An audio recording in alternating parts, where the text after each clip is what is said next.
ಆತ್ಮೀಯವಾದ ಸ್ವಾಗತ. ಇಂದಿನ ಕ್ರೀಡಾ ಸಂಚಿಕೆಯಲ್ಲಿ ಕೇಳಿ ಸೀನಿಯರ್ ಡಿವಿಷನ್ ಕ್ರಿಕೆಟ್ ಆಟಗಾರರು ಹಾಗೂ ಸ್ಪೋರ್ಟ್ಸ್ ಸೈಕಾಲಜಿಸ್ಟ್ ಎಂಎನ್ ವಿಶ್ವನಾಥ್ ಅವರೊಡನೆ ಸಂವಾದ.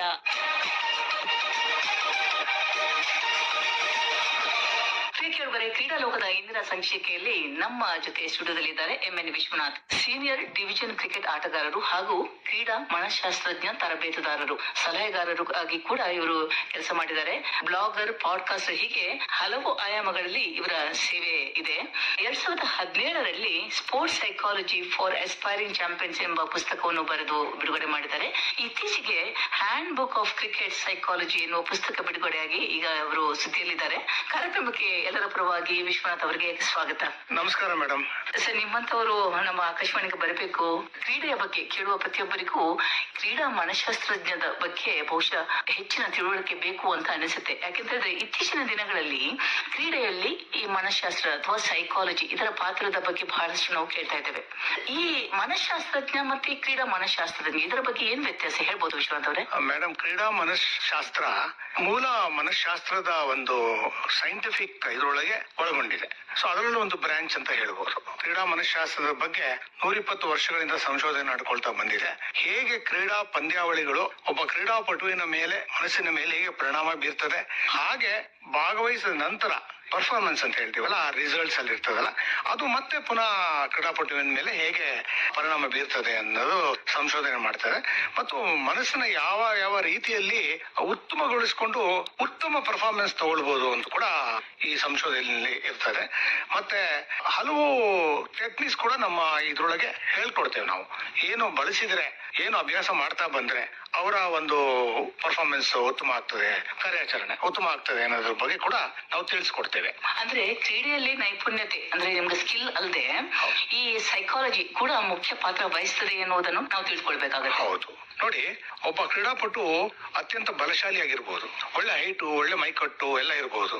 ಆಮೇಲೆ ಅವನ ಆಟದ ಅಭ್ಯಾಸದಲ್ಲಿ ತನ್ನ ಸ್ಕಿಲ್, ನೈಪುಣ್ಯತೆ ಮತ್ತೆ ಕೌಶಲ್ಯತೆ ಉತ್ತಮವಾಗಿರ್ಬೋದು. ಆದ್ರೆ ಮಾರನೇ ದಿವಸ ಕಾಂಪಿಟೇಷನ್ ಬಂದಾಗ ಅವನು ವೈಫಲ್ಯ ಆಗ್ಬಹುದು. ಇದಕ್ಕೆ ಕಾರಣ ಮನಸ್ಸೇ. ಯಾಕೆಂದ್ರೆ ಕಾಂಪಿಟೇಷನ್ ನ ಹೇಗೆ ತಗೊಳ್ತಾನೆ ಅದು ಅವನ ಮನಸ್ಸಿನ ಮೇಲೆ ಗಾಬರಿ, ಆತಂಕ, ಪ್ರೆಷರ್ ಅಂತ ಹೇಳ್ತೀವಲ್ಲ, ಒತ್ತಡ, ಇದೆಲ್ಲ ಉಂಟಾಗಿ ಅದರಿಂದಾಗಿ ಕೂಡ ಪರ್ಫಾರ್ಮೆನ್ಸ್ ಕಮ್ಮಿ ಆಗಕ್ಕೆ ಸಾಧ್ಯ ಇದೆ. ಸೊ ಆದ್ರಿಂದ ಕಡೆಗೆ ಕ್ರೀಡಾಂಗಣದಲ್ಲಿ ಪಂದ್ಯಗಳಲ್ಲಿ ಉತ್ತಮ ಫಲಿತಾಂಶ ಸಿಗಬೇಕಾದ್ರೆ ಎಲ್ಲೋ ಒಂದ್ ಕಡೆ ಮನಸ್ಸಿನ ಪಾತ್ರ ಬಹಳ ಹೆಚ್ಚಿದೆ. ಅಂದ್ರೆ ಎಲ್ಲೋ ಒಂದ್ ಕಡೆ ಮನಸ್ಸಿನ ಪಾತ್ರ ಇದೆ ಅಂತ ಹೇಳಿದ್ರಿ, ಬಟ್ ನೈಪುಣ್ಯತೆ ಜೊತೆಗೆ ಈ ಮನಸ್ಸಿನ ಪಾತ್ರ ಕೂಡ ಅಷ್ಟೇ ಮುಖ್ಯ ಅಂತ ಕೂಡ ನಾವು ಹೇಳ್ಬೋದು. ಯಾಕೆಂದ್ರೆ ಇತ್ತೀಚಿನ ಕೆಲವು ಬೆಳವಣಿಗೆಗಳನ್ನ ನಾವು ನೋಡಿದಾಗ ಡ್ಯೂ ಟು ಸೈಕಾಲಜಿ ಹಲವು ತಂಡಗಳು ಅಥವಾ ಹಲವು ಕ್ರೀಡಾಪಟುಗಳು ತಮ್ಮ ಕ್ರೀಡಾ ಜೀವನದ ಒಂದು ಅಂತ್ಯವನ್ನು ಕಂಡ ನಿದರ್ಶನಗಳು ಕೂಡ ನಾವು ನೋಡ್ತೀವಿ. 100% ನೀವು ತುಂಬಾ ಚೆನ್ನಾಗಿ ಹೇಳಿದ್ರಿ. ಕಡೆಗೆ ನಾವ್ ಏನ್ ಹೇಳ್ತೀವಿ, competition sports is all about 80% mind and 20% physical skills ಅಂತ ಹೇಳ್ತೀವಿ. ಆದ್ರೆ ಅದು ನಿಜ ಜೀವನದಲ್ಲಿ 80% ಸ್ಕಿಲ್ ಮಾಡಿ 20% ಮನಸ್ಸಿಗೆ ತೋರಿಸ್ತಾರೆ. ಆದ್ರೆ ಕಾಂಪಿಟೇಷನ್ ಅಂತ ಬಂದಾಗ 80% ಮನಸ್ಸಿನ ಪಾತ್ರ ಆಗಿರ್ತದೆ. ಹಲವು ಬಾರಿ ಹಲವು ಟೀಮ್ಗಳು ಬಹಳ ಬಲಶಾಲಿಯಾಗಿದ್ದು ಅವರು ಈ ಸಲ ಕಪ್ ಗೆಲ್ತಾರೆ ಅಂತ ಇದ್ದಾಗಲೂ ಕೂಡ ಅವರು ಗಾಬರಿಗೊಂಡು ಚೋಕಿಂಗ್ ಅಂತ ಹೇಳ್ತೀವಿ, ಚೋಕ್ ಆಗಿ ಅವರು ಪಂದ್ಯಾವಳಿಯಲ್ಲಿ ಸೋತು ಹೊರಗೆ ಬಂದಿದ್ದುಂಟು. ಇಂಡಿವಿಜುವಲ್ ಅಥ್ಲೀಟ್ಸ್ ಅಂದ್ರೆ ಈಗ ಟೆನ್ನಿಸ್, ಟೇಬಲ್ ಟೆನ್ನಿಸ್, ಬ್ಯಾಡ್ಮಿಂಟನ್, ಹೀಗೆ ಇಂಡಿವಿಜುವಲ್ ಆಗಿ ಪಾರ್ಟಿಸಿಪೇಟ್ ಮಾಡು ಅವ್ರಿಗೂ ಕೂಡ ಹೀಗಾಗ್ತದೆ. ಕಡೆಗೆ ಎಲ್ಲರೂ ನೋಡುವಾಗ ಇದೇನು ಇವರು ಒಂದು ಬಿಗಿನರ್ ಅಂತ ಹೇಳ್ತೀವಲ್ಲ ಆ ತರ ಕಾಣಿಸ್ತಾರೆ. ಯಾಕೆ ಅಂತ ಹೇಳಿದ್ರೆ ಅತಿ ಹೆಚ್ಚು ಆಲೋಚನೆ, ಭಯ, ಏನಾಗ್ತದೋ ಏನೋ, ನಾನು ಫೇಲ್ ಆಗ್ತೀನಾ ಅಂತ, ಮುಂದಕ್ಕೆ ಏನೋ ಇನ್ಸೆಕ್ಯೂರಿಟಿ ಅಂತ ಹೇಳ್ತೀವಿ, ಮುಂದಕ್ಕೆ ಏನಾಗ್ತದೆ, ಮತ್ತೆ ನಾನು ಗಳಿಸ್ಲೇಬೇಕು ಅಂತ ಅತಿ ಹಠ ಇರಬೇಕು. ಆದ್ರೆ ಡೆಸ್ಪರೇಷನ್ ಅಂತ ಹೇಳ್ತೀವಿ ಇಂಗ್ಲಿಷ್ ಅಲ್ಲಿ, ತೀರಾ ಅತಿ ಆಗ್ಬಾರ್ದು. ಅಂದ್ರೆ ತುಂಬಾ ಮನಸ್ಸಿಗೆ ದುಗುಡ ಉಂಟು ಮಾಡ್ಕೊಂಡು ಒತ್ತಡ ಉಂಟು ಮಾಡುವಷ್ಟು ಇರಬಾರ್ದು. ಅಲ್ಲಿ ಹೋಗಿ ತಾವು ಫ್ರೀಯಾಗಿ ಪ್ರದರ್ಶನ ಮಾಡ್ಬೇಕು. ಏನೋ ಆಲೋಚನೆ ಇಲ್ಲದೆ ಅದೇನು ಪ್ರದರ್ಶನ ಮಾಡ್ಬೇಕು, ಯಾವುದೇ ಆಟ ಇರ್ಲಿ ಆ ಆಟಕ್ಕೆ ಅನ್ವಯವಾಗುವಂತೆ ಅವರು ರೆಸ್ಪಾಂಡ್ ಮಾಡ್ಬೇಕಷ್ಟೇ, ರಿಯಾಕ್ಷನ್ ಅಲ್ಲ. ಸಿಂಪಲ್ ಆಗಿ ಹೇಳ್ಬೇಕಂದ್ರೆ ಒಬ್ಬ ಬ್ಯಾಟ್ಸ್ಮನ್ ಬಾಲ್ ಹೇಗ್ ಬರುತ್ತೆ ಆ ಬಾಲ್ ನೋಡಿ ಹೊಡಿಬೇಕಷ್ಟೇ, ಅಷ್ಟೇ ಸಿಂಪಲ್, ಅಷ್ಟು ಇಟ್ಕೊಳ್ಬೇಕು. ಅದೇ ಟೆನ್ನಿಸ್ ಇರ್ಬೋದು, ಟೇಬಲ್ ಟೆನ್ನಿಸ್ ಅಲ್ಲಿ ಬಾಲ್ ಹೇಗ್ ಬರ್ತದೆ ಆಡ್ತಾ ಹೋಗ್ಬೇಕು. ನಿನ್ನ ಸ್ಕಿಲ್ ಚೆನ್ನಾಗಿದ್ರೆ ನೀನೇ ನೀನೇ ಗೆಲ್ತೀಯ. ಆ ಎದುರಾಳಿ ಅದನ್ನ ರಿಸೀವ್ ಮಾಡ್ಲಿಕ್ಕೆ ಆಗದೆ ಇರ್ಬೋದು, ನಿನ್ನ ಸ್ಕಿಲ್ ಚೆನ್ನಾಗಿದ್ರೆ ನೀನೇ ಗೆಲ್ತೀಯ. ನಾವೇನ್ ಇನ್ನೊಂದು ಹೇಳ್ಬೇಕು ಅಂದ್ರೆ ಸ್ವಲ್ಪ ಆಳವಾದ ಒಂದು ಸೈನ್ಸ್ ಇದು. ಸಬ್ ಕಾನ್ಶಿಯಸ್ ಇಂದ ಬರಬೇಕು ಅಂತ ಹೇಳ್ತೀವಿ. ಕಾನ್ಶಿಯಸ್ ಮೈಂಡ್ ಅಲ್ಲಿ ಆಡಬೇಡಿ. ಸುಮ್ನೆ ಮಾಡಿದಾಗ ಸಬ್ ಕಾನ್ಶಿಯಸ್ ಎಲ್ಲ ಗೊತ್ತು, ತನ್ನಷ್ಟು ತಾನೇ ಪ್ರದರ್ಶನ ಮಾಡ್ತದೆ. ಒಟ್ಟಾರೆ ಹೇಳೋದು, ಸೊ ಏನು ಆಲೋಚನೆ ಮಾಡಬೇಡಿ, ಸುಮ್ನೆ ಪ್ರದರ್ಶನ ಮಾಡಿ, ಎಲ್ಲ ತನ್ನಷ್ಟು ತಾನೇ ಬರ್ತದೆ ನಿಮ್ಗೆ ಅಂತ. ಅದೇ ವಿಶ್ವನಾಥ್ ಅವರೇ, ಥಿಯೋರಿಟಿಕಲಿ ನಾವು ಹೇಳೋದು ಸುಲಭ, ಪ್ರಾಕ್ಟಿಕಲ್ ಆಗಿ ಅಲ್ಲಿ ಹೋಗುವಾಗ ಸಿಚುವೇಶನ್ ಬೇರೆ ಇರ್ತದೆ. ಯಾಕಂತ ಹೇಳಿದ್ರೆ ಥಿಯೋರಿಟಿಕಲ್ ಈಗ ನಮ್ಗೆ ನಿಮ್ಗೆ ಹೇಳೋದು ಸುಲಭ, ನೀವು ಪ್ರೆಷರ್ ತಕೊಳ್ಬೇಡಿ, ಸಬ್ ಕಾನ್ಶಿಯಸ್ ಆಗಿ ಅದು ಬರ್ತದೆ ಏನು ಅಂತದ್ದು. ಆದ್ರೆ ಪ್ರಾಕ್ಟಿಕಲ್ ಅಲ್ಲಿ ಹೋಗಿ ಹಾಡುವಾಗ ಸಿಚುವೇಶನ್ ಬೇರೆ ಇರ್ತದಲ್ಲ. ನಾನು ಸಿಚುವೇಶನ್ ಹೋಗುವಾಗಿದ್ದೆಲ್ಲ ಕೇಳಿಸ್ಕೊಂಡು ಮಾಡಿದ್ರೆ ಅದ ಕೆಲಸ ಆಗೋದಿಲ್ಲ. ಹೇಗೆ ನೀವು ದೈಹಿಕ ಸ್ಕಿಲ್ ನೈಪುಣ್ಯತೆ ಹೇಗೆ ಒಂದು ಫಿಸಿಕಲ್ ಸ್ಪೋರ್ಟ್ಸ್ ಅಲ್ಲಿ ಫಿಸಿಕಲ್ ಹೇಗೆ ಪ್ರಾಕ್ಟೀಸ್ ಮಾಡ್ತಾ ಬರ್ತಿರೋ, ಮೆಂಟಲ್ ಬಗ್ಗೆ ಕೂಡ ಹಾಗೆ ಅಭ್ಯಾಸ ಆಗ್ಬೇಕಾಗ್ತದೆ. ಅದು ಒಂದು ರೂಢಿ ಆಗ್ಬೇಕಾಗ್ತದೆ. ಮೆಂಟಲ್ ಅಲ್ಲಿ ನಾವು ಯಾವ ರೀತಿ ಆಲೋಚನೆ ಇಟ್ಕೊಳ್ಬೇಕು, ಮತ್ತೆ ಪಂದ್ಯಾವಳಿನ ಹೇಗೆ ನೋಡ್ಬೇಕು, ಪ್ರಾಕ್ಟೀಸ್ ಅಲ್ಲೂ ಕೂಡ ಅದನ್ನ ಅಳವಡಿಸ್ಬೇಕು. ಅದು ಹ್ಯಾಬಿಟ್ ಆಗ್ಬೇಕು ಅವರಿಗೆ. ಹ್ಯಾಬಿಟ್ ಆದಾಗ ಮ್ಯಾಚ್ ಅಂತ ಬಂದಾಗ್ಲೂ ಕೂಡ ಒಂದು ಟೂರ್ನಮೆಂಟ್ ಎಷ್ಟೇ ದೊಡ್ಡದಿರ್ಬೋದು, ಒಲಿಂಪಿಕ್ಸ್ ಅಂತ ತಗೊಳ್ಳುವ, ಒಲಿಂಪಿಕ್ಸ್ ಅಂತ ತುಂಬಾ ಗಾಬರಿ ಆಗುತ್ತೆ. ಒಲಿಂಪಿಕ್ಸ್ ಅಂತ ಎಲ್ಲ ದೊಡ್ಡ ದೊಡ್ಡ ಕ್ರೀಡಾಪಟುಗಳು ಇರ್ತಾರೆ, ಪ್ರಪಂಚದಲ್ಲಿಂದ ಬಂದಿರ್ತಾರೆ ಅಂತ ಇರ್ತದೆ. ಅವಾಗ ಏನಾಗ್ತದೆ, ಅದನ್ನು ಕೂಡ ಸಾಮಾನ್ಯ ಒಂದು ಪಂದ್ಯಾವಳಿ ಅಂತ ತಗೊಂಡು ನಾನು ಏನ್ ಮಾಡ್ಬೇಕು ಅಷ್ಟು ಮಾಡ್ತೀನಿ, ನನ್ನ ಎಷ್ಟು ಸ್ಕಿಲ್ ಇದೆಯೋ ಅಷ್ಟು ಪ್ರದರ್ಶನ ಮಾಡ್ತೀನಿ. ಈ ಮನಸ್ಥಿತಿ ಅವರಿಗೆ ಆ ಕಾಂಪಿಟೇಷನ್ ಅಲ್ಲಿ ಬರಬೇಕು. ಬರೋದ್ ರೀತಿ ಮಾಡೋದಕ್ಕೆ ನಮ್ಮ ಪಾತ್ರ ಇರೋದು. ನಾವೇನ್ ಹೇಳ್ಕೊಡ್ತೀವೋ ಆ ರೀತಿ ಆಲೋಚನೆ ಇಟ್ಕೊಂಡು ಅಭ್ಯಾಸ ಮಟ್ಟದಲ್ಲೇ ಪ್ರತಿದಿನ ಪ್ರಾಕ್ಟೀಸ್ ನಲ್ಲಿ ಅದನ್ನ ಅಭ್ಯಾಸ ಮಾಡ್ತಾ ಬಂದ್ರೆ, ದೈಹಿಕ ಪ್ರಾಕ್ಟೀಸ್ ಜೊತೆಗೆ ಮಾನಸಿಕ ಪ್ರಾಕ್ಟೀಸ್ ಆಗ್ತಾ, ಅದು ಟೂರ್ನಮೆಂಟ್ ಬಂದಾಗ ಏನು ಒತ್ತಡ ಆಗಿದೆ, ಆತಂಕ ಆಗಿದೆ, ಸಲೀಸಾಗಿ ಅವರು ಪ್ರದರ್ಶನ ಮಾಡ್ತಾರೆ. ಇದೇ ರೀತಿ ದೊಡ್ಡ ದೊಡ್ಡ ಕ್ರೀಡಾಪಟುಗಳು, ಯಾರು ನಾವು ಲೆಜೆಂಡ್ಸ್ ಅಂತ ಹೇಳ್ತೀವಿ ಮತ್ತೆ ಚಾಂಪಿಯನ್ಸ್ ಅಂತ ಹೇಳ್ತೀವಿ, ಅವರು ಈ ಅಭ್ಯಾಸ ಮಾಡಿರ್ತಾರೆ. ಅದರಿಂದ ಆ ಮಟ್ಟಕ್ಕೆ ಹೋಗಿರ್ತಾರೆ. ಅವರು ಎಷ್ಟೋ ಟ್ಯಾಲೆಂಟೆಡ್ ಕ್ರೀಡಾಪಟುಗಳು ಈ ಅಭ್ಯಾಸ ಇಲ್ಲದೆ ಆ ಟೈಮಲ್ಲಿ ಬ್ರೇಕ್ ಡೌನ್ ಆಗಿ ಪಂದ್ಯಾವಳಿ ಬಿಟ್ಟಿರ್ತಾರೆ. ಅದರಿಂದ ಒಂದು ಎಕ್ಸ್ಟ್ರಾರ್ಡಿನರಿ ಅಥ್ಲೇಟ್ಸ್ ಆಗ್ಬೇಕಾದ್ರೆ ಇದೆಲ್ಲ ಒಂಚೂರು ಎಕ್ಸ್ಟ್ರಾ ಮಾಡಬೇಕು. ಸರ್, ಎಕ್ಸ್ಟ್ರಾರ್ಡಿನರಿ ಅಥ್ಲೇಟ್ಸ್ ಬಹಳಷ್ಟು ಅಚೀವ್ ಮಾಡಿದ್ದಾರೆ. ಈಗ ಕ್ರಿಕೆಟ್ ಬಿಟ್ಟು ಹೊರಗಡೆ ಹೋಗ್ಬೇಕಾದ್ರೆ Serena Williams 23 grand slam win ಆದ ನಂತರ 24ನೇ ಗ್ರ್ಯಾಂಡ್ ಸ್ಲಾಮ್ ವಿನ್ ಆಗ್ಲಿಕ್ಕೆ ಬಹಳಷ್ಟು ಪ್ರಯತ್ನ ಪಡ್ತಾರೆ. ಸೊ ಅಲ್ಲಿ ಕೂಡ ಅವತ್ತು ಆ ಸೈಕಲಾಜಿಕಲ್ ಬ್ಯಾರಿಯರ್ ವಾಸ್ ಹರ್ ಅನ್ಡೂಯಿಂಗ್ ಅಂತ ಹೇಳ್ಬೋದಾ? 100%. ನನ್ನ ಪುಸ್ತಕದಲ್ಲಿ ಈ ಉದಾಹರಣೆ ಹಾಕಿದ್ದೇನೆ. ಅವರು 22nd 23rd ಈಕ್ವಲ್ ಮಾಡಬೇಕಿತ್ತು. ಯಾರನ್ನ ಈಕ್ವಲ್ ಮಾಡಬೇಕು? ಗ್ರಾಫ್ ನ ಈಕ್ವಲ್ ಮಾಡೋದಕ್ಕೋಸ್ಕರ ಅವ್ರಿಗೆ ಆ ಒಂದು ಟೂರ್ನಮೆಂಟ್ ಗೆಲ್ಲೇಬೇಕಂತ ನೋಡಿ, ಡಿಸ್ಪ್ರೆಷನ್ ಅನ್ನೋ ಪದ ಯೂಸ್ ಮಾಡಿದೆ. ಅದು ಅಲ್ಲಿ ಬಂತು. ಅವತ್ತು ತುಂಬಾ ಅವರು ಮನಸ್ಸಿಗೆ ಪ್ರೆಷರ್ ಹಾಕೊಳ್ತಾ ಇದ್ರು, ಗೆಲ್ಬೇಕಂತ ಹೇಳಿ. ಅವರ ಎದುರಾಳಿ ಒಬ್ಬ 33 ವರ್ಷದ ಮಹಿಳೆ, 33 ವರ್ಷ, 33ನೇ ಸೀಡ್ ಪ್ರಪಂಚದಲ್ಲಿ. ಆಕೆ 19ನೇ ವರ್ಷದಲ್ಲಿ ಇದ್ದಾಗ ಒಂದು ಗ್ರ್ಯಾಂಡ್ ಸ್ಲಾಮ್ ಅಲ್ಲಿ ಒಂದು ಕ್ವಾರ್ಟರ್ ಫೈನಲ್ ಮಾಡಿದ್ರು. 19ನೇ ವರ್ಷದಿಂದ 33 ವರ್ಷದವರೆಗೆ ಆಗಿರ್ಲಿಲ್ಲ. ಆ ದಿನ ಅವ್ರಲ್ಲಿ ಬಂದ್ರು. ಅವ್ರೇನ್ ಯೋಚನೆ ಮಾಡ್ತಾ ಇದ್ರು, ಆ ಕಡೆ ಸೆರೆನಾ ವಿಲಿಯಮ್ಸ್ ಅಲ್ವಾ, ನನಗೆ ಗೊತ್ತಿದೆ ಅವ್ರು ಯಾರಂತ, ನಾನೇನು ಒತ್ತಡ ತಗೊಳ್ಳೋದಿಲ್ಲ, ನಾನು ಅವ್ರು ಯಾರಂತ ಯೋಚನೆ ಮಾಡೋದಿಲ್ಲ, ಸುಮ್ಮನೆ ಬಾಲ್ ನೋಡ್ತೀನಿ ಆಡ್ತೇನೆ ಅಂತ ಅವ್ರು ಹೇಳಿದ್ರು. ಆದ್ರೆ ಇವರಿಗೆ ಮಾಡ್ಲೇಬೇಕಂತಿತ್ತು, ತುಂಬಾ ಒತ್ತಡ ಹಾಕೊಂಡ್ರು. ನಾನು ಆ ಮ್ಯಾಚ್ ನೋಡ್ತಿದ್ದೆ.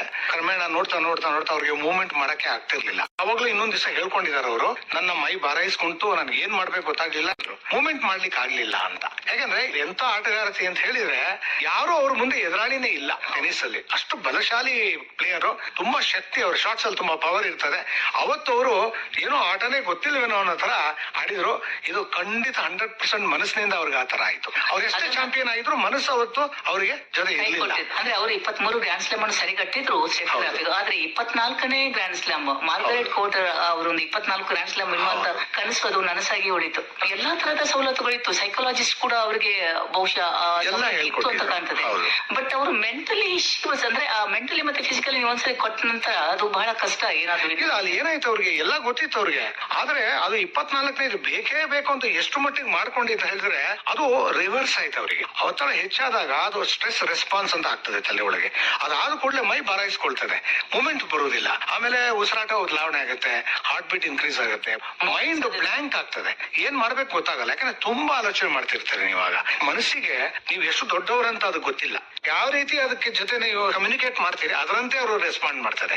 ನೀವ್ ಯಾರಂತ ಅದು ಗೊತ್ತಿಲ್ಲ. ಸೊ ಸಬ್ ಕಾನ್ಶಿಯಸ್ ಗೆ ನೀವು ಸೆರೆನಾ ವಿಲಿಯಮ್ಸ್ ಅಂತ ಗೊತ್ತಿಲ್ಲ, ನೀವು ಅವ್ರು ಯಾವ ರೀತಿ ರಿಯಾಕ್ಟ್ ಮಾಡ್ತೀರಿ ಅದರಂತೆ ಅದು ಫಲಿತಾಂಶ ಕೊಡ್ತಾರೆ. ಸರಿ ವಿಶ್ವನಾಥ್ ಅವರೇ, ಈಗ ನಿಮ್ದು ಪುಸ್ತಕಗಳು ಅಂದ್ರೆ ಈ ಕ್ರಿಕೆಟ್ ಮತ್ತೆ ಸೈಕಾಲಜಿ ಬಗ್ಗೆ, ಕ್ರಿಕೆಟ್ ಸೈಕಾಲಜಿ ಮತ್ತೆ ಬೇರೆ ಸ್ಪೋರ್ಟ್ಸ್ ಸೈಕಾಲಜಿ ಏನಾದ್ರು ವ್ಯತ್ಯಾಸ ಇದೆಯಾ? ಏನೂ ಇಲ್ಲ. ಸೈಕಾಲಜಿ ಅಂತ ಬಂದ ಅದರಲ್ಲೂ ಪರ್ಫಾರ್ಮೆನ್ಸ್ ಸೈಕಾಲಜಿ ಅಂತ ತಗೊಳ್ಳೋಣ. ಬರೀ ಸೈಕಾಲಜಿ ಅಂತ ತುಂಬಾ ಬ್ರಾಂಚಸ್ ಇದೆ.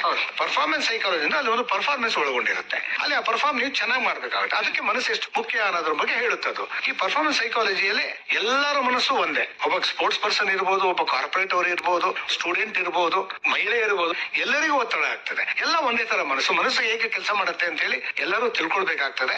ಆಗ ಅವ್ರಿಗೆ ಬರ್ತಕ್ಕಂಥ ಸವಾಲುಗಳು ಬಂದಾಗ, ಮನಸ್ಸಿಗೆ ದೂರ ಆದಾಗ, ಮತ್ತೆ ಆ ಚಾಲೆಂಜ್ ಹೆಚ್ಚಾದಾಗ, ಆಗತ್ತೋ ಇಲ್ವೋ ಅಂತ ಅನುಮಾನ ಬಂದಾಗ ಮನಸ್ಸನ್ನ ಸರಿಯಾಗಿ ಇಟ್ಕೋಬೇಕಾದ್ರೆ ಎಲ್ಲದಕ್ಕೂ ಮನಸ್ಸೇ ಮುಖ್ಯ.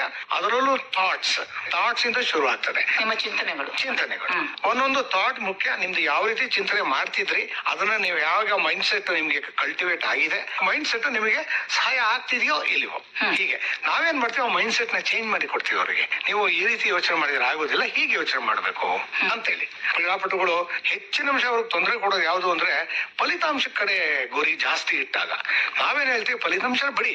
ದೊಡ್ಡ ದೊಡ್ಡ ಮಹನೀಯರೇ ಹೇಳಿದಾರೆ, ನಮ್ ದೊಡ್ಡ ದೊಡ್ಡ ಗ್ರಂಥಗಳು ಹೇಳಿದೆ, ನೀನ್ ಮಾಡೋ ಕೆಲಸ ನೀನ್ ಮಾಡೋ, ಫಲ ನನಗ್ ಬಿಡು. ಬಂದೇ ಬರುತ್ತೆ ಅಲ್ವಾ? ಗೀತೆಯಲ್ಲಿ ಕೂಡ ಅದೇ ಹೇಳಿದೆ, ಮಾಡೋದು ಮಾಡು, ಫಲ ನನಗ್ ಬಿಡು ಅಂತ. ಅರ್ಥ ಏನು ಅಂದ್ರೆ ಅವರಷ್ಟೇ ಕೆಲಸ ಅಷ್ಟೇ ಮಾಡೋದು, ಔಟ್ಕಮ್ ಇರ್ತದಲ್ಲ ಅದು ಅವ್ರ ಕೈಯಲ್ಲಿಲ್ಲ. ಅವ್ರು ಚೆನ್ನಾಗಿ ಮಾಡಿದ್ರೆ ಅವರಂತೆ ಆಗ್ತದೆ. ಆದ್ರೆ ಔಟ್ಕಮ್ ಕಡೆನೆ ಯೋಚನೆ ಮಾಡ್ತಿದ್ರೆ ಕಾರ್ಯಾಚರಣೆ ಅಲ್ಲಿ ತೊಂದರೆ ಆಗ್ತದೆ, ಪ್ರೋಸೆಸ್ ನಲ್ಲಿ ಪ್ರಾಬ್ಲಮ್ ಆಗ್ತದೆ. ಔಟ್ಕಮ್ ಅನ್ನ ಬಿಟ್ಟು ಒಂದೊಂದು ಕ್ಷಣನೂ ನೀನ್ ಚೆನ್ನಾಗಿ ಆಡಿದ್ರೆ ಅಂತಿಮವಾಗಿ ಔಟ್ಕಮ್ ನಿನ್ನಂತೆ ಆಗ್ತದೆ. ಈ ನಮ್ಮೊಬ್ಬ ಸ್ಟೂಡೆಂಟ್ ಹೋಲಿಸಿದ್ರೆ ಒಂದೊಂದು ಮ್ಯಾಥ್ ಪ್ರಾಬ್ಲಮ್ ಅಲ್ಲಿ ಒಂದೊಂದು ಸ್ಟೆಪ್ ಸರಿಯಾಗಿ ಮಾಡ್ತಾ ಮಾಡ್ತಾ ಮಾಡ್ತಾ ಬಂದು ಫಸ್ಟ್ ಪ್ರಾಬ್ಲಮ್ ಅಂದ್ರೆ 20% ಪ್ರಾಬ್ಲಮ್ ವರ್ಗು ಸರಿಯಾಗಿ ಮಾಡಿದ್ರೆ ಕಡೆಗೆ ಟೋಟಲ್ ಆಗಿ 100ಕ್ಕೆ 100 ಅಂಕೆ ಅವನಿಗೆ ಬರ್ತದೆ. ಅದೇ ಅವ್ನು 100ಕ್ಕೆ 100 ಅಂಕೆ ಬಗ್ಗೆ ಯೋಚನೆ ಮಾಡ್ತಾನೆ, ನಮ್ಗೆ ಬರ್ತದೋ ಇಲ್ವೋ ಅಂದ್ರೆ ಇಲ್ಲಿ ಮ್ಯಾಥ್ ಪ್ರಾಬ್ಲಮ್ ಮಾಡುವಾಗ ತಪ್ಪುಗಳಾಗ್ತದೆ. ಸೊ ಸ್ಟೆಪ್ಸ್ ಇಂಪಾರ್ಟೆಂಟ್, ಆ ಕ್ಷಣ ಇಂಪಾರ್ಟೆಂಟ್. ಆ ಕ್ಷಣದಲ್ಲಿ ನಾನು ಏನು ರಿಯಾಕ್ಷನ್ ಕೊಡ್ತೀನಿ ಅಥವಾ ರೆಸ್ಪಾನ್ಸ್ ಕೊಡ್ತೀನಿ ಅದು ಕರೆಕ್ಟ್ ಆಗಿರ್ಬೇಕು. Live in the moment, be in the moment, one ball at a time ಅಂತ ಹೇಳ್ಕೊಡ್ತೀವಿ ನಾವು. ನೀವು ಅದನ್ನೇ ಮಾಡಿದ್ದೆ ಆದ್ರೆ ಒಳ್ಳೆ ಫಲಿತಾಂಶ ಬರುತ್ತೆ. ಆದ್ರೆ ಸೋಲ್ಬಹುದು, ಸೋತಾಗ ಡಿಸಪಾಯಿಂಟ್ ಆಗೋದಾಗ್ಲಿ, ಅದನ್ನ ತುಂಬಾ ದುಃಖ ಪಡೋದು ನೆಸಿಟಿ ಇಲ್ಲ. ಯಾಕೆಂದ್ರೆ ಸೋತ್ರೂ ಕೂಡ ಅದರಲ್ಲೂ ಕೂಡ ಏನು ಒಂದು ಸಕಾರಾತ್ಮಕ ಇದೆ, ಪಾಸಿಟಿವ್ ಇದೆ. ನಾನು ಏನ್ ಸೋತೆ ಆದ್ರೆ ಏನ್ ಚೆನ್ನಾಗಿ ಮಾಡಿದೆ, ಅದರಿಂದ ನಾನು ಏನ್ ಪಾಠ ಕಲಿತೆ, ಮುಂದಕ್ಕೆ ನಾನು ಏನ್ ಮಾಡಬಹುದು, ಇದರಿಂದ ಹಿಂಗೆ ಕಲ್ತು ಅವ್ರು ಇಂಪ್ರೂವ್ಮೆಂಟ್ಸ್ ಮಾಡ್ತಾ ಹೋದ್ರೆ ಮುಂದಕ್ಕೆ ಸಾಕ್ತಾ ಹೋಗ್ತಾರೆ. ಅಂದ್ರೆ 2 ಜನ ಇರುವಾಗ ಅಲ್ಲಿ ಸೋಲು ಗೆಲುವು ಎನ್ನುವುದು ಅದು ಇದ್ದೇ ಇರ್ತದೆ. ಯಾರು ಒಬ್ರು ಗೆಲ್ಬೇಕು, ಯಾರು ಒಬ್ರು ಸೋಲ್ಬೇಕು. ಯಾವಾಗ್ಲೂ ಒಬ್ಬರೇ ಗೆಲ್ಲಕ್ಕೆ ಕೂಡ ಅದು ಸಾಧ್ಯ ಅಲ್ಲ. ಸೊ ಅದನ್ನ ನಾವು ಮೊದಲು ಮನಸ್ಸಲ್ಲಿ ಇಟ್ಕೊಳ್ಬೇಕಾಗುತ್ತೆ. ಹೌದು. ನೋಡಿ, ಎಷ್ಟೋ ಸಮಯ ಹೇಳಿದ್ದಾರೆ ದೊಡ್ಡ ದೊಡ್ಡ ಕ್ರೀಡಾಪಟುಗಳು ಕೂಡ, ನನ್ನ ದೊಡ್ಡ ದೊಡ್ಡ ವಿಕ್ಟರಿ ಟೂರ್ನಮೆಂಟ್ ಗೆದ್ದಿರ್ತೇನೆ, ಅಷ್ಟು ಸಮಾಧಾನ ಸಿಕ್ಕಿಲ್ಲ ನನಗೆ. ಆದ್ರೆ ಯಾವುದೋ ಒಂದು ಹಂತದಲ್ಲಿ ನನ್ಕಿಂತ ದೊಡ್ಡ ಆಟಗಾರನಿಗೆ ತುಂಬಾ ಸವಾಲ್ ಕೊಟ್ಟು ತುಂಬಾ ಹತ್ರ ಬಂದಿದ್ದೆ, ಸೋತೆ ಅವತ್ತು.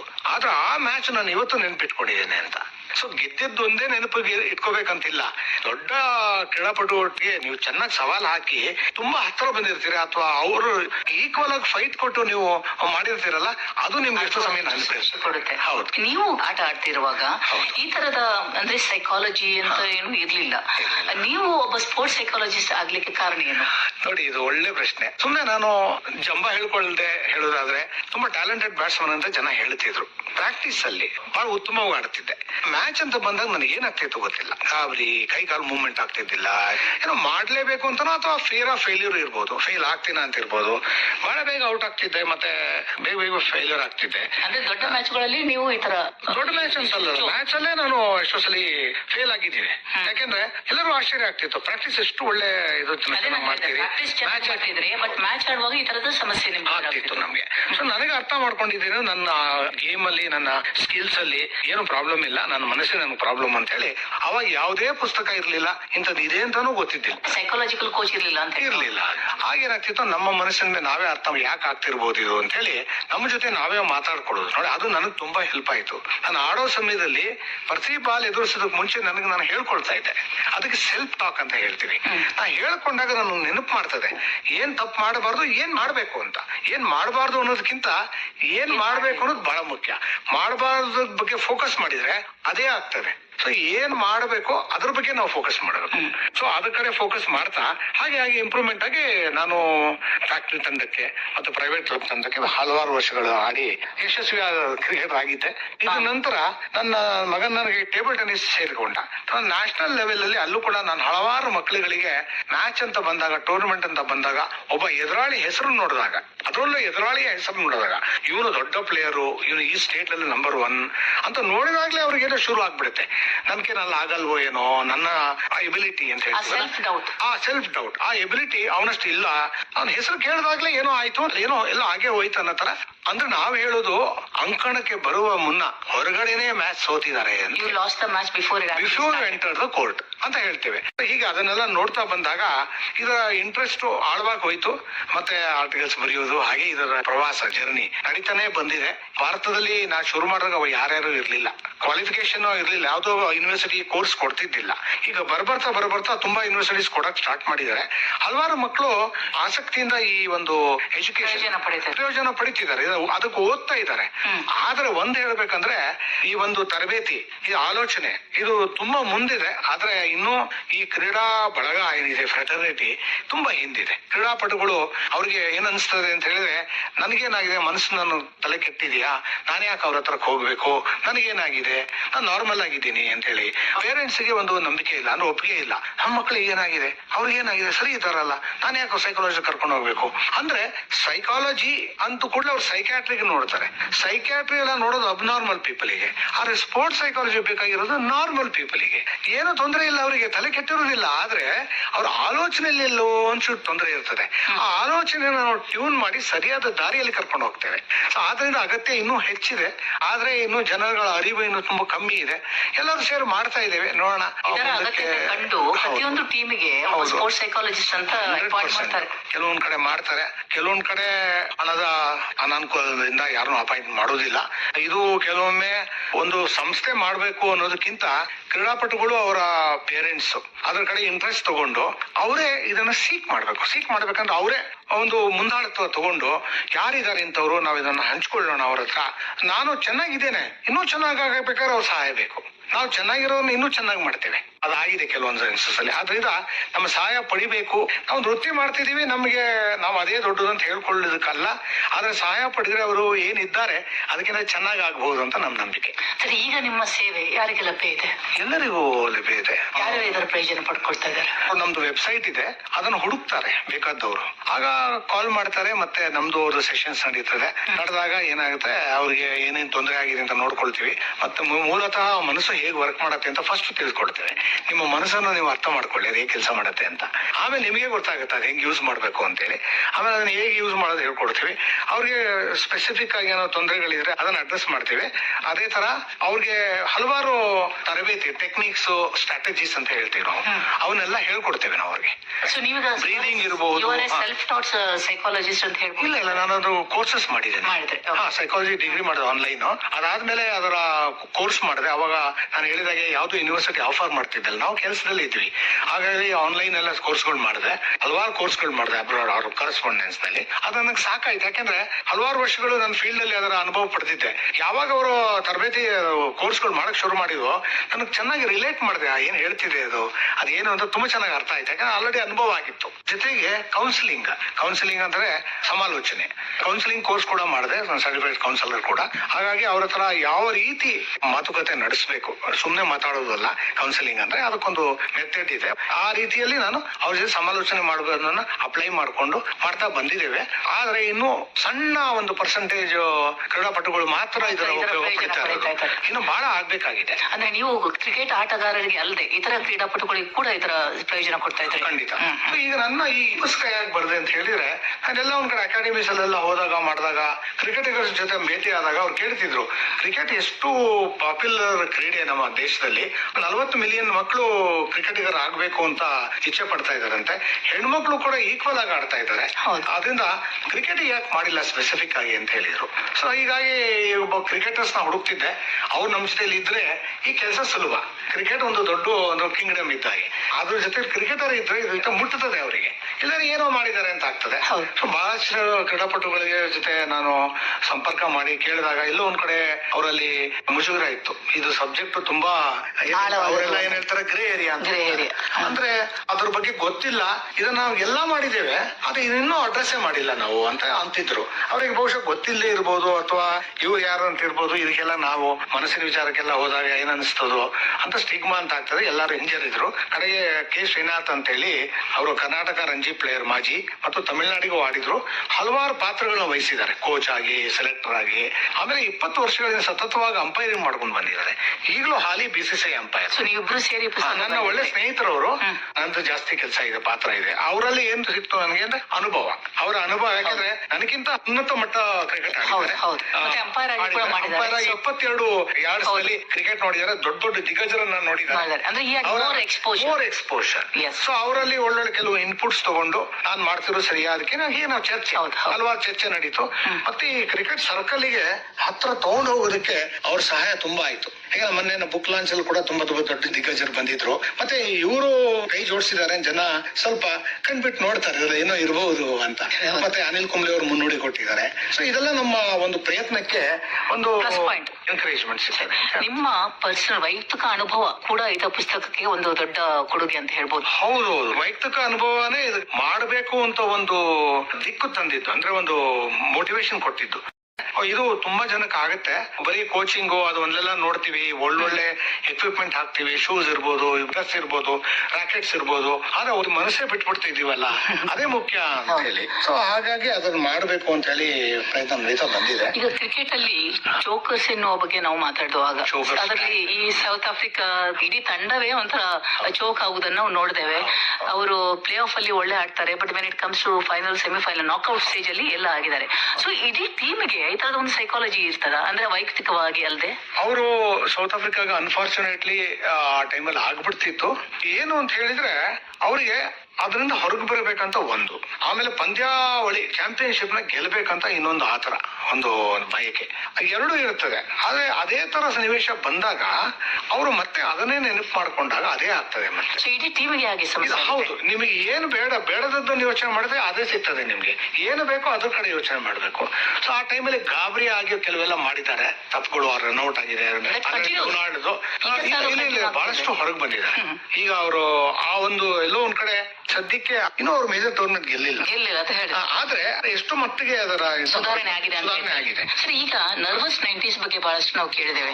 ಅದ್ರಲ್ಲಿ ದೊಡ್ಡ ಎಕ್ಸಾಂಪಲ್ ನಮ್ಮ ಸಚಿನ್ ತೆಂಡೂಲ್ಕರ್. ಅವರು 100 ಸೆಂಚುರೀಸ್ ಬಾರಿಸಿದ್ರು 28 ಬಾರಿ 90s ಅಲ್ಲಿ, ಅಂದ್ರೆ 90 ಮತ್ತೆ 100 ನಡುವೆ ಔಟ್ ಆಗಿದ್ದಾರೆ. ಬಹುಶಃ 28 ಮ್ಯಾಚ್ ಗಳನ್ನು ಹಿಡಿದ್ರು 128 ಸೆಂಚುರೀಸ್ ಆಗ್ತಿತ್ತು. ಸೊ ಇಷ್ಟು ದೊಡ್ಡ ಪ್ಲೇಯರ್ಗೂ ಕೂಡ ಈ ಸಮಸ್ಯೆ ಎದುರಾಗಿದೆ ಅಂತ ಹೇಳಿದ್ರೆ ಇದು ಎಲ್ಲರಿಗೂ ಒಂದು ಕಾಡುವಂತ ಸಮಸ್ಯೆ. ಮತ್ತೆ ಸಮಟೈಮ್ಸ್ ಇಟ್ಸ್ ಬಿಯಾಂಡ್ ಅವರ್, ಅಂದ್ರೆ ಬಿಯಾಂಡ್ ಅವರ್ ಓನ್ ಕೆಪಾಸಿಟಿ ಇರುವಂತದ್ದು. How far it is true? ಅಂದ್ರೆ ಎಸ್, ಓವರ್ಕಮ್ ಇಟ್ ಸಚಿನ್, ಇಲ್ಲ ಅಂತ ಹೇಳಿಲ್ಲ. ಹೌದು.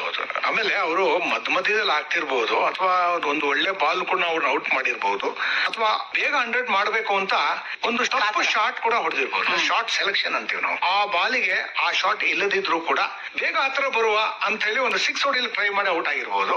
ಆದ್ರೆ ಮೇನ್ ಆಗಿ ಯಾಕೆ ನರ್ವಸ್ 90s ಆಗ್ತದೆ ಅಂದ್ರೆ ಅವ್ರ ಸೈಟ್, ಅವರ ಗುರಿ 100 ಮೇಲೆ ಇರ್ತದೆ. ಅವಾಗ ಏನಾಗುತ್ತೆ, ಆತರ ಆಗುತ್ತೆ ನೋಡಿ. ಯಾವಾಗ ಅದು ಬೇಕು ಅಂತ ಬಂದಾಗ ಅರೌಸಲ್ ಅಂತ ಹೇಳ್ತೀವಿ. ಅರೌಸಲ್ ಆದ್ರೆ ಏನಾಗ್ತದೆ, ಹೃದಯ ಮಿಡಿತ ಇನ್ಕ್ರೀಸ್ ಆಗುತ್ತೆ, ಬ್ರೀದಿಂಗ್ ರೇಟ್ ಇನ್ಕ್ರೀಸ್ ಆಗುತ್ತೆ, ಮೈಂಡ್ ಥಿಂಕಿಂಗ್ ಫಾಸ್ಟ್ ಆಗುತ್ತೆ. ಆಗ ನಿಮ್ಮ ಪೇಷನ್ಸ್ ಕಮ್ಮಿ ಆಗುತ್ತೆ. ಆಗ ನೀವು 100 ಬರೋವರೆಗೂ ಪೇಷಂಟ್ ಆಗಿ ಹೋಗ್ಬೇಕಲ್ಲಿ. ಇವರಿಗೆ ತಾಳ್ಮೆಯಿಂದ ಆಡಿದಾಗಷ್ಟೇ 100 ಬರುತ್ತೆ. ನೀವು ಯಾವಾಗ ಆತರ ಆಗ್ತದೆ, ಮುಂದಿನ ಬಾಲು ಅದನ್ನ ಬಾರಿಸ್ಲಿಕ್ಕೆ ಲಾಯ್ಕ್ ಇಲ್ಲದಿದ್ರು ಸಹಿತ ನೀವು ಅದನ್ನ ಶಾರ್ಟ್ ಟ್ರೈ ಮಾಡಿದಾಗ ಔಟ್ ಆಗ್ತೀವಿ. ಹಂಗಾಗಿ ಒಂದೊಂದೇ ಬಾಲ್ ಆಡಬೇಕು, ಮತ್ತೆ 100 ಬಂದೇ ಬರ್ತದೆ. ನಾನು ಅಲ್ಲಿವರೆಗೆ ಇರಬೇಕು, ಒಂದೊಂದೇ ರನ್ ತೆಗಿತೀನಿ, ಒಂದೊಂದು 4 ಬೇಡ 6 ಬೇಡ, ಆತರ ಹತ್ರ ಬಂದು ಅಲ್ಲಿ 100ಕ್ಕೆ ಬರ್ಬಹುದು. ಕೆಲವರಿಗೆ ತುಂಬಾ ಕಾನ್ಫಿಡೆನ್ಸ್ ಇರ್ತದೆ, 94 ಆಗಿರ್ತದೆ. ಅವರ ಕಾನ್ಫಿಡೆನ್ಸ್ ಹೆಂಗಿರುತ್ತೆ ಅಂದ್ರೆ 6 ಬಾರಿಸಿ 100 ಮಾಡ್ತಾರೆ. ಆದ್ರೆ ಆ ಕಾನ್ಫಿಡೆನ್ಸ್ ಎಲ್ಲರಿಗೂ ಬರಲ್ಲ. ಸರಿ, ಮಾನಸಿಕ ಗಟ್ಟಿತನ ಅಂದ್ರೆ ಏನು ಹೇಳ್ಬೇಕಾದ್ರೆ ಇದು ಬಹಳ ಮುಖ್ಯ ಅಂತ ಹೇಳಿದ್ರಿ ನೀವು. ಈಗ ಯಾವ ತರದ ಸಮಸ್ಯೆಗಳು ನಮ್ಮ ಕ್ರಿಕೆಟರ್ಗೆ ಅಥವಾ ಆಟಗಾರರಿಗೆ ಎದುರಾಗುತ್ತೆ? ಒಂದು, ಈಗ ಪ್ಲೇಯಿಂಗ್ ಫೀಲ್ಡ್ ಅಂತ ಇಟ್ಕೊಳ್ಳಿ, ಅಥವಾ ಮೀಡಿಯಾ ಮತ್ತೆ ಕ್ರೌಡ್ ಪ್ರೆಷರ್, ಅಥವಾ ಎಂಗ್ಸೈಟಿ, ಈ ತರದ ಯಾವ ಸಮಸ್ಯೆಗಳು ಅವರ ಒಂದು ಮೂಲತಃ ಇದರ ಏನ್ ಹೇಳ್ತೀವಿ ನಾವು, 2 ರೀತಿಯಲ್ಲಿದೆ. Things you can control, things you can't control. Mostly ಅವ್ರಿಗೆ ಕಂಟ್ರೋಲಬಲ್ ಥಿಂಗ್ಸ್ ಬಗ್ಗೆ ಪ್ರಾಬ್ಲಮೇ ಇಲ್ಲ, ಅನ್ಕಂಟ್ರೋಲಬಲ್ ಥಿಂಗ್ಸ್ ಬಗ್ಗೆ ಅವರ ಫೋಕಸ್ ಹೋಗ್ತಾ ಇರ್ತದೆ ಮನಸ್ಸು. ಅಂದ್ರೆ ಒಂದು ಮೀಡಿಯಾ ಹೇಳಿದ್ರಿ ನೀವು, ಇನ್ನೊಂದು ತನ್ನ ಒಂದು ಏನ್ ಮಾಡ್ತೀನೋ ಅಂತ ಒಂದು, ನಾನು ಡ್ರಾಪ್ ಆಗ್ತೀನಾ ಅಂತ ಇನ್ನೊಂದು, ಚೆನ್ನಾಗಿ ಮಾಡ್ಲೇಬೇಕಾದ್ರೆ ಮಾಡ್ತೀನಾ ಇಲ್ವಾ ಅಂತ ಡೌಟು. ಆಮೇಲೆ ಜನ ಏನ್ ಮಾತಾಡ್ತದೆ ನನ್ನ ಬಗ್ಗೆ, ಪ್ರೆಸ್ ಏನ್ ಬರೀತದೆ, ನನ್ನ ಟ್ರೋಲಿಂಗ್ ಆಗ್ತದ, ಔಟ್ ಆಗಿ ಟೀಮ್ ಸೋತ್ರೆ ನಂದು ಟ್ರೋಲಿಂಗ್ ಆಗ್ತದೆ, ಲಕ್ಷಾಂತರ ಜನ ಟ್ರೋಲ್ ಮಾಡ್ತಾರೆ ಸೋಷಿಯಲ್ ಮೀಡಿಯಲ್ಲಿ, ಅದು ಆಗ್ತದ. ಈ ಎಲ್ಲಾ ಚಿಂತನೆಗಳು ಕಾಡ್ತಾ ಇರ್ತದೆ. ಆಮೇಲೆ ನನ್ನ ಪ್ಲೇಸ್ ಕಳ್ಕೋಬಹುದು. ಇದೆಲ್ಲ ಅನ್ಕಂಟ್ರೋಲಬಲ್ಸ್. ಏನ್ ಕಂಟ್ರೋಲ್ ಮಾಡಬಹುದು ಅಂದ್ರೆ ನಿಮ್ಮ ತರಬೇತಿ, ನಿಮ್ಮ ಕಾರ್ಯಾಚರಣೆ, ನಿಮ್ಮ ಆಟ ಅಷ್ಟೇ. ಆದ್ರೆ ಕೆಲವೊಮ್ಮೆ ಈ ಅಂಪೈರಿಂಗ್ ಡಿಸಿಷನ್ಸ್ ಕೂಡ ಅದು control ಮಾಡ್ಲಿಕ್ಕೆ ಡಿಟ್ರಿಮೆಂಟಲ್ ಟು ದ ಪ್ಲೇಯರ್ ಅಲ್ವಾ? ಅದು ಕೂಡ ಕಂಟ್ರೋಲ್ ಮಾಡ್ಲಿಕ್ಕೆ ಆಗಲ್ಲ. ಸರಿ, ಮೊನ್ನೆ ನಿಮ್ಮ ಪುಸ್ತಕ ರಿಲೀಸ್ ಆಗುವ ನೀವು ಹೇಳಿದ್ರಿ ಸೋಲು ಮತ್ತು ಗೆಲುವು ಎರಡರಲ್ಲೂ ನಾವು ಸಮಾಧಾನ ಇಟ್ಕೊಳ್ಬೇಕು ಎನ್ನುವಂಥದ್ದು. ಇದು ಹೇಗೆ ಸಾಧ್ಯ ಸರ್? ಈಗ ಪಾಂಡ್ಯನಿಗೆ ನೋಡಿದ್ದೇವೆ ಯಾವ ಇದಾಗಿದೆ ಅಂತ ಹೇಳಿ. ಆ ಒಂದು ಗೆಲುವಿಂದ ಬಹುಶಃ 10 ವರ್ಷ ಆಯ್ತು ಅವರು ಮೊನ್ನೆ ಟು ರಿಡೀಮ್ ಹಿಮ್ಸೆಲ್ಫ್. ಸೊ ಈ ತರದ ಸಮಸ್ಯೆಗಳನ್ನು ಅವರು ಹೇಗೆ ಇದ್ ಮಾಡ್ಲಿಕ್ಕೆ ಆಗುತ್ತೆ? ನೋಡಿ, ಲಾಜಿಕಲ್ ಥಿಂಕಿಂಗ್ ಅಂತ ಒಂದ್ ಬರ್ತದೆ. ನಿಮ್ಗೆ ಏನಾದ್ರು ಸಮಸ್ಯೆ ಕಾಡ್ತಿದ್ರೆ ಈ ಲಾಜಿಕಲ್ ಥಿಂಕಿಂಗ್ ನಿಮ್ಮಿಂದ ದೂರ ಹೋಗ್ತದೆ. ಅಂದ್ರೆ ಒಂದು ಸರಿಯಾದ ಆಲೋಚನೆ ಇರುವುದಿಲ್ಲ. ಲಾಜಿಕಲ್ ಥಿಂಕಿಂಗ್ ಅಂದ್ರೆ ಸರಿಯಾದ ಆಲೋಚನೆ ಅಲ್ಲ, ಮಾಡೋದು. ಒಂದು ಉದಾಹರಣೆ ಕೊಡೋದಾದ್ರೆ ಈಗ ಕೊನೆಯ ಬಾಲಿಗೆ 6 ರನ್ ಬೇಕಂತ ಇಟ್ಕೊಳ್ಳಿ. ಹೌದು. ಒಂದು ಬಾಲ್ ಹಾಕಿದ್ರಿ, ಬಟ್ ಆ ಬ್ಯಾಟ್ಸ್ಮನ್ 6 ರನ್ ಹೊಡೆದ್ರು. ಆಗ ಬೌಲರ್ ಮನಸ್ಥಿತಿ ಹೇಗಿರುತ್ತೆ? ಅದರಿಂದ ಅವರು ಅಂದ್ರೆ ಯಾವ ರೀತಿ ಹೊರಗೆ ಬರ್ಬೇಕು? ಚಿಕ್ಕ ವಯಸ್ಸಿನ ಪ್ರಾಯದ ಕ್ರಿಕೆಟರ್ಸ್ ಈ ತರ ಆಗ್ತದೆ. ಆದ್ರೆ ಎಕ್ಸ್ಪೀರಿಯನ್ಸ್ ಆಗ್ತಾ ಆಗ್ತಾ ಆಗ್ತಾ ಅನುಭವನೇ ಅವ್ರಿಗೆ ಪಾಠ ಕಲಿಸ್ತಾರೆ, ಅಥವಾ ಪಾಠನೇ ಅನುಭವ ಕಲಿಸ್ತಾರೆ. ಈ ರೀತಿ ಕಲಿತಾ ಹೋಗ್ತಾರೆ. ಅವ್ರಿಗೆ ಅರ್ಥ ಆಗುತ್ತೆ ನಾನು ಏನ್ ಮಾಡ್ಬೇಕನ್ನೋದು ಅವ್ರಿಗೆ ಮನದಟ್ಟು ಆಗ್ತದೆ. ಆಮೇಲೆ ಸಾಧಾರಣ ಅವ್ರಿಗೆ ಎಲ್ಲರಿಗೂ ಹೇಗೆ ಹ್ಯಾಂಡಲ್ ಮಾಡ್ಬೇಕಂತ IPL ಬಂತು. ಇವಾಗ IPL ಅಲ್ಲಿ ಒತ್ತಡ ಯಥಾರ್ಥದ ಒತ್ತಡ. ಕಡೆ ಕ್ಷಣಗಳಲ್ಲಿ IPL ಅಲ್ಲಿ ಇಂಥ ಸಂದರ್ಭಗಳು ಬರುದುಂಟು, ಕಡೆ ಕ್ಷಣಗಳಲ್ಲಿ ಇಂಥ ಸಂದರ್ಭ ಬರೋದುಂಟು. ಸೊ ಹಾಗಾದ್ರೆ ಅದಕ್ಕೆ ಪ್ರಯತ್ನ ಮಾಡ್ತಾರೆ ಅವರು. ಆಮೇಲೆ ಏನ್ ಮಾಡ್ಬೇಕಂತ ಅವ್ರಿಗೆ ಚೆನ್ನಾಗಿ ಗೊತ್ತಿರುತ್ತೆ. ಆದ್ರೆ ಕೆಲವರು ಏನಾದ್ರೂ ಆಗ್ಲಿ, ನೋಡಿ ಏನಾದ್ರೂ ಆಗ್ಲಿನೂ ಬಹಳ ಮುಖ್ಯ. ಇಲ್ಲಿ ನಮ್ಗೆ ತೊಂದರೆ ಕೊಡುವುದು, ಇದು ಮಾಡಿದ್ರೆ ಇದು ಆಗ್ತದ ಅನ್ನೋ ಭಯ, ಔಟ್ ಆಗ್ತೀನ ಅಂತ. ಆದ್ರೆ ಯುವಕರಲ್ಲಿ ಎಷ್ಟು ಧೈರ್ಯ ಇರ್ತದೆ ಅಂದ್ರೆ, ಕರೇಜ್ ಎಷ್ಟಿರ್ತದೆ ಅಂದ್ರೆ ಏನ್ ಬೇಕಾದ್ರೂ ಆಗ್ಲಿ ಅಂತ ಪ್ರದಕ್ಷಿಣೆ ಮಾಡ್ತಾರೆ. ಅವಾಗ ಸಕ್ಸಸ್ ಆದ್ರೂ ಆಗ್ಬಿಡ್ತಾರೆ. ಒಳ್ಳೆ ಉದಾಹರಣೆ ಆಗ್ಲಿ ಅನ್ನೋ ಇದು ದೊಡ್ಡ ದೊಡ್ಡ ಆಟಗಾರರಿಗೆ ಹೊರಟೋಗ್ತಾ ಬರುತ್ತೆ. ಯಾಕಂದ್ರೆ ಅವರಲ್ಲಿ ಹೆಸರು ಇರುತ್ತೆ, ಹೆಸರನ್ನ ಅವರು ಪ್ರೊಟೆಕ್ಟ್ ಮಾಡ್ಬೇಕಾಗಿರುತ್ತೆ. ಇದಕ್ಕೆ ಒಳ್ಳೆ ಉದಾಹರಣೆ ವಿರಾಟ್ ಕೊಹ್ಲಿ. ಬಹುಶಃ 2014 ಡಿಪ್ರೆಷನ್ ಇಂದ ಹೊರಗೆ ಬಂದು ಇವತ್ತೊಂದು ಒಳ್ಳೆ ಕ್ರಿಕೆಟರ್ ಆಗಿ ಅವರು ಭಾರತಕ್ಕೆ ದೊಡ್ಡ ಕೊಡುಗೆ ನೀಡಿದ್ದಾರೆ. ವಿಶ್ವನಾಥ್ ಅವರೇ, ಈ ಸೈಕಾಲಜಿ, ಕ್ರಿಕೆಟ್ ಅಲ್ಲೂ ಸೈಕಾಲಜಿ ಮತ್ತೆ sports psychology for aspiring champions, ಇದರ ಬಗ್ಗೆ ನೀವು ಮಾತಾಡಿದ್ರಿ. ಬಹುಶಃ ನಮ್ಮ ಆಟಗಾರರಿಗೆ ನಿಮ್ಮ ಪುಸ್ತಕ ಬಹಳ ಒಂದು ಒಳ್ಳೆಯ ಕೈಪಿಡಿ ಆಗಬಹುದು ಎನ್ನುವುದು ನಮ್ಮ ಆಶಯ ಕೂಡ. ಧನ್ಯವಾದಗಳು ಆಕಾಶವಾಣಿಗೆ ಬಂದು ನಿಮ್ಮ ಅನುಭವಗಳನ್ನು ನಮ್ಮ ಜೊತೆ ನಮ್ಗೆ ಅವಕಾಶ ಕೊಟ್ಟಿದ್ದಕ್ಕೆ. ಮತ್ತೆ ಇನ್ನೊಂದು ಆಟಗಾರರು ಅಂತ ಬಂದಾಗ ಹಲ್ವಾ ಎಲ್ಲರಿಗೂ ಪುಸ್ತಕ ಕೊಂಡ್ಕೊಳ್ಳುವ ಸ್ಥಿತಿ ಇರೋದಿಲ್ಲ, ಫೈನಾನ್ಷಿಯಲ್ ಇದು. ಅದಕ್ಕೆ ನಾವು ತುಂಬಾ ರೀಸನಬಲ್ ಆಗಿ ಇಟ್ಟಿದ್ವಿ, 250 ರೂಪಾಯಿ ಅಷ್ಟೇ ಮಾತ್ರ. ಹ್ಯಾಂಡ್ ಬುಕ್ ಅಂತ ಮಾಡಿದ್ವಿ, ಕೈಪಿಡಿ. ಸೊ ಅವ್ರಿಗೆ ನಾವೆಲ್ಲ ಏನ್ ಮಾತಾಡ್ತಿದೀವಿ ಅವ್ರ ಕಿಟ್ ಅಲ್ಲಿ ಎಲ್ಲವೂ ಇರ್ತದೆ, ಸನ್ಸ್ಕ್ರೀನು ಅದು ಇದು ಎಲ್ಲ ಇರುತ್ತೆ. ಈ ಪುಸ್ತಕ ಕೂಡ ಅವ್ರ ಕಿಟ್ ಒಳಗೆ ಇರ್ಬೇಕಂತ ನಮ್ಮ ಅಭಿಲಾಷೆ. ಧನ್ಯವಾದಗಳು. Thank you madam.